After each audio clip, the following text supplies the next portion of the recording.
Home gym time. I'm going to give you a quick tour of what I got in here. May as well start by the front. Kettlebells, all the way down. First top two rows are 2, 4, 6, 8, 10 and 12 kilos. They're actually doubled up, so I have 2 of each of them. On the bottom, 16, 20, 24, that's a 28, 32 and 40 kilo. So they get pretty heavy when you're swinging. I keep my squat shoes, my deadlifting shoes on the top there, and obviously a bit of bug killer just in case, because they always like to get in. My garage is just in a quiet block out here. It goes all the way up there, so it's actually 25 metres to the fence and back. So if I'm doing farmers walks, 50 metre there and back. So there's my gym, and you can't really see it, but my house is really just over there behind these bushes on that side, so I've got to walk all the way up past these to get there and up the road.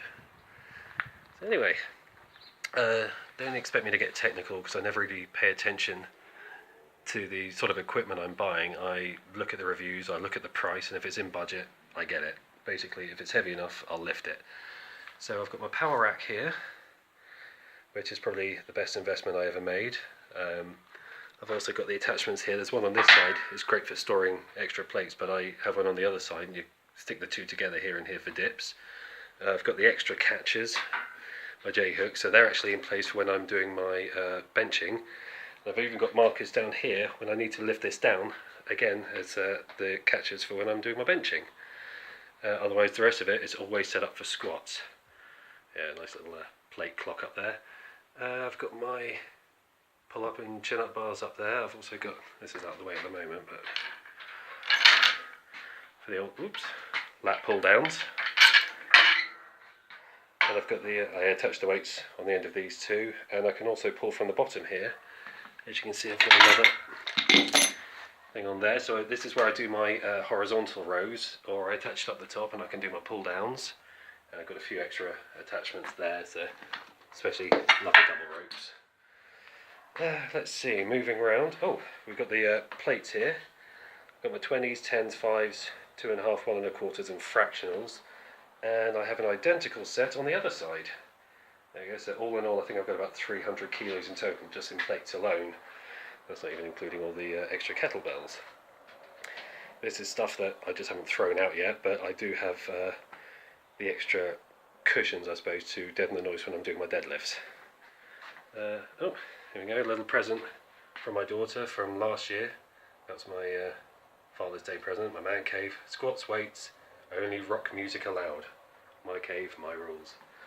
So I've got my shelf up there where unfortunately there's no power out here, so everything has to be done by battery. What I usually do is for lights, if I'm lifting in the winter, I've got nails in up there that I can hang lights off, so I have 2 on that side, 2 on this beam, 2 on the back beam. That's all I've got to work with.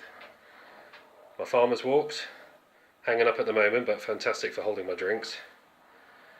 A few little extra toys there. I've got the Easy Bar and a couple of dumbbells, nice and heavy, all for the Olympic weights, or plates. There's my old rock climbing bag, which is actually perfect for my chalk. Simple flat bench. There we are. I've got my squatting shoes right there. There's my little workout, my Mad Mac 4.0 program. I'm now on 4.4 because 4th time I've actually had to start fresh. Let's see, we've got a nice bit right in the way. My barbell. Couldn't tell you what it is, it was about 80 quid off Amazon. Paid for by my wife actually, but loving it. And around here, as well as the farmer's walks, I've got the old hex bar, I've got the hammer curl bar, and even underneath an extra attachment that I can put on the cables. Let's see, down here, this was, when I first started, this was actually the squat stand that I started using. As you can see, I've moved the catches now, they're out of the way because I don't actually use it for squatting, but I do have a little 15 kilo bar on there, which I use for my overhead press, and this is the perfect space because if I turn round, the roof actually slopes upwards as we go, so it's about 6 foot high at the front. I've actually got a duct to get in through it, but at the back it goes up to about 10 feet. There's a bit of inspiration, something to face when I'm actually overhead pressing. Got to have that in there. There's my belt, various elastic bands or resistance bands. I've got my incline bench, which is great fun to do in here, and I've even made myself some deadlift blocks, which if you see down here, I've got a little catch on there, there's one on the other side. I can have it as 3 inches, 6 inches, or together I usually do it as 9 inch. I've also got the handles just to make it easier to carry because they're quite heavy, and a bit of carpet on that side to soften it a bit.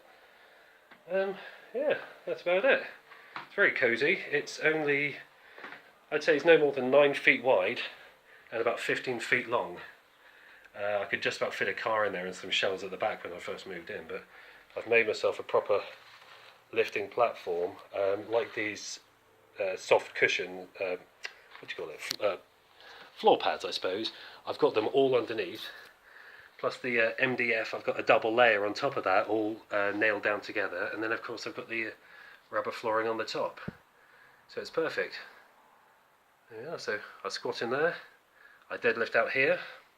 All I have to do, I have to keep moving things around, so sometimes the bench comes right down here when I need it out the way, especially when I have to get the incline inside the rack, but other than that I've got the room to do everything I need. Oh, and one final little thing, I have it all nicely tidied away so I forget about it, the deadlift jack.